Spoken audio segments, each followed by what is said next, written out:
Hello, everyone, and welcome back to the Trading Table. This is Andrew. Joined with me is Landon, and today we're going to be going over some of the biggest movers of the market, what to watch for tomorrow, and more. Looking at our heat map here, as you can see, today was a great day for the market. Looks like CrowdStrike didn't really ruin the market as we originally thought it would. The chips definitely recovered, and there is definitely a reason why. Yeah, but a lot of green here on our heat map for the S&P 500. We have NVIDIA 4%, Tesla 5%. You've got Google, Microsoft, Meta all within the 1.5 to 2.5% ranges. So a lot of green here in our heat map, and I'm loving it, right? I was kind of getting a little scared there for a second, not going to lie, when we started pushing below 550, but we recovered very nicely. Today was super, super volatile. A lot of things happening today. The market was kind of like moving up, like as you can see by the chart, super, super volatile in the morning, right? We had peaks of upwards of $3 in just 30 minutes. And then that just went straight back down to the support level here in another 30 minutes. So, a lot of volatility here in the market today. But that second time we hit that support that I have right here, right? Boom, just beautiful move to the upside, and we're keeping it up in the aftermarket, and I'm really confident that we're okay now. We're gonna have a nice bull run. I think that was the pullback. But looking at NVIDIA, right, the market was actually favoring the correlation to NVIDIA today. It was correlating, I noticed, heavier to NVIDIA than Apple today. As you can see, the charts are quite literally almost identical here intraday, right? NVIDIA tested the support and had a broad move to the upside. In the morning, it was kind of peaking and dipping in the same manner. And we'll take a look at Apple's chart after this. But yeah, NVIDIA, great recovery, great day, bounced back for sure. And there's a pretty good reason. One of the reasons could be that China, they actually had a rate cut today of 0.25%. So NVIDIA does sell a lot of chips to China. And also, now that Joe Biden is out of the presidential race, and he was kind of threatening, not threatening, but a threat to the semiconductor industry because he was trying to impose tariffs on these companies selling to China, or trying to limit it, I should say. I don't think it was tariffs. I think he was just trying to limit it. But now that he's out, I mean, they're not really under threat of that anymore because, how much is he going to get done in the next, 6 odd months, whatever he has left in office, right? So, that could also be a reason. There's a lot of things happening right now that, they some counteract each other, some kind of make sense. But you know what? Green is green, right? A lot of things in the news right now. But China stocks today. We'll take a look at Apple's chart after this because I was talking about the correlation. I just want to go over China stocks real quick. But yeah, China stocks today, rate cuts are very, very good for a market, right? They definitely boost it quite a bit to the upside. Lower interest rates just means better margins for companies, right? So rate cuts very good for China stocks. They haven't boomed as I really thought they would, but definitely a noticeable gap up on stocks like PDD. As you can see, JD up 2.25%, BABA up 1.82%. Yeah, one more thing to go over real quick. I just want to point something out on the 1 hour chart real quick. So a lot of people might have gotten frightened in that pullback and thought, CrowdStrike really could have messed up the market. But if we take a look at our RSI, or the relative strength index here on NVIDIA, we can see that, we're super, super oversold. And that's kind of a sign that the market is just grabbing liquidity, grabbing buy orders down here, right? And soon it's probably going to bounce back up. A market will not stay oversold forever. It will correct eventually. And as you can see, we're definitely correcting right now. So yeah, same thing with SPY as well on the 1 hour chart. We kind of dipped super, super low, maybe grabbed a little bit of liquidity. We got oversold for a bit. And if you look at that right here, where we just dipped right back into that 30 to 40 range on the RSI, boom, we had a gap up and a beautiful move to the upside today, right?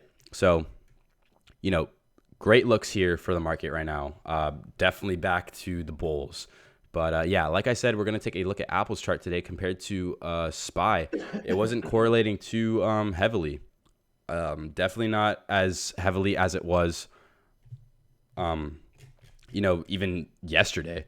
So that's a little bit funny to me. I don't know why it was like this, but I don't know why we're back correlated to Nvidia, but we are. As you can see, Apple just basically down most of the day, not really following SPY's chart, and I'll split it here so we can get a better grasp of that. But yeah, Nvidia was just correlating super heavily to SPY today. Definitely not like Apple, as we can see here, right? It's kind of similar, not necessarily though. Apple was moving a lot more irregularly as compared to Nvidia here. If we just throw that in and compare them, right? As we can see, if this loads, geez, man. Right, there we go. Lot more, similar dips, similar peaks, similar dips, similar peaks, right? So a lot more NVIDIA correlation, and I kind of like when we have an NVIDIA correlation because NVIDIA is a super strong stock. We didn't have too many plays today just because the volatility was super high, but we're going to go ahead and jump over to Landon now for our big money play for today. Yeah, thank you, Andrew. Quite a day, after all this hectic news. But like you said, we didn't have too many big money plays. But you always rather better quality than quantity, right? So we had actually two really good big money plays today. First one being for ticker symbol MSFT or Microsoft. This was called out in the beginning of the day at 9:44 a.m. It was just to reiterate the play for you guys here, call option contract, strike of 500, expiration of 11/15/2024, total premium account of 618K, and a total volume of 800. We had kind of we had a positive day in the end and to start the day, but we did kind of see a dip down towards the middle of the day. Um, not too much going on here with Microsoft, but it did end up positive by the end of the day. So overall, pretty solid play. And we do have quite a few months there on those contracts. So definitely hold that. I do really like Microsoft to the upside in the long run. Um, Super bullish on this stock. I mean, who's not? Microsoft is just always leading the way. But moving on to our next one, it's for ticker symbol SLV. And this was also a call option contract at just to reiterate the play for you guys here, strike of 30, expiration 6/20/2025, total premium count of 2 million, and a total volume of 10K. Really solid data there. That 2 million is really, kind of a key note with this big money play specifically. Today we saw it actually move really nicely from when it was called. The bot called this at 12:16 p.m. And yeah, we just saw it move upwards the rest of the day. So really solid move there. But the expiration is for 2025.